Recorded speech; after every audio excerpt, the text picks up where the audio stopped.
Ok. Yeah.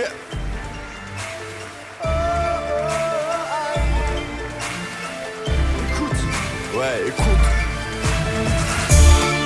Ils prennent nos mises en garde pour les agressions. Ils veulent stopper notre mouvement, il n'en est pas question. Ils cataloguent nos messages comme dangereux. Ils comprennent pas qu'il n'y a pas de fumée sans feu.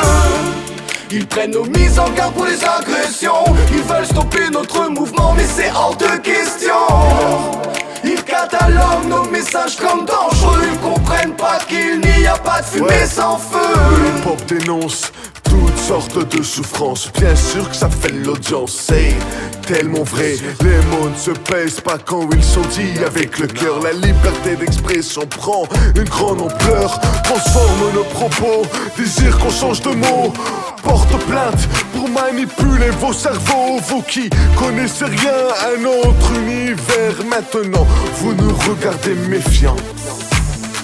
Dis-moi encore combien de temps nous ferons passer pour des petits cons. Ce n'est pas stressant, sûrement pour autres angoissants. Ils ont semé la graine de la haine.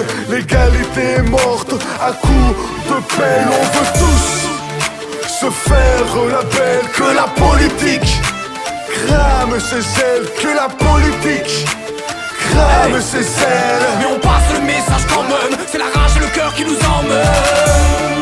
Ils prennent nos mises en garde pour les agressions. Ils veulent stopper notre mouvement, il n'en est pas question.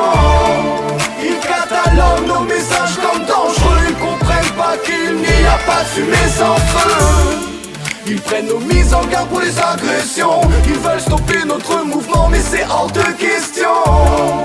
Ils cataloguent nos messages comme dangereux. Ils comprennent pas qu'il n'y a pas de fumée sans feu. Que font-ils de la liberté d'expression? Ces grands médias, ces politiques qui voudraient nous voir cesser le son, sous prétexte que dans nos textes on balance des noms directement. Et comme tu sais que ces mecs te mentent, illogique qu'ils attaquent pour diffamation. Déjà que dans les médias la musique urbaine est mise de côté, boycottée, elle n'a pas de médaille. La situation devient irrémédiable. François Grosdidier, n'as-tu rien de ta foutre que de faire des procès pour quelques paroles? Si tu voulais vraiment mener de vrais combats, bah tu t'en battrais les couilles. Éduqués dans ce système, nos paroles renvoient leur haine. C'est donc normal que ça se ressente dans nos messages. Il est bien plus facile de nous blâmer lorsque l'on porte un couteau. Mais même quand il s'agit du savoir, faut qu'ils nous désarment, mis sur un piédestal. Ils veulent que notre mouvement dégage, ils craignent que l'on fasse des dégâts. Ils s'en prendront à certains pour que tout notre mouvement s'écroule. Notre flamme ne doit pas s'éteindre. Nous venons pour réveiller les foules, ils voient jaillir des flammes.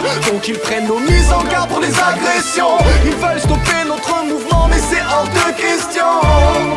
Ils cataloguent nos messages comme dangereux. Ils comprennent pas qu'il n'y a pas de fumée sans feu. Yeah, Fredo, philosophe. Yeah, comme un soundtrack.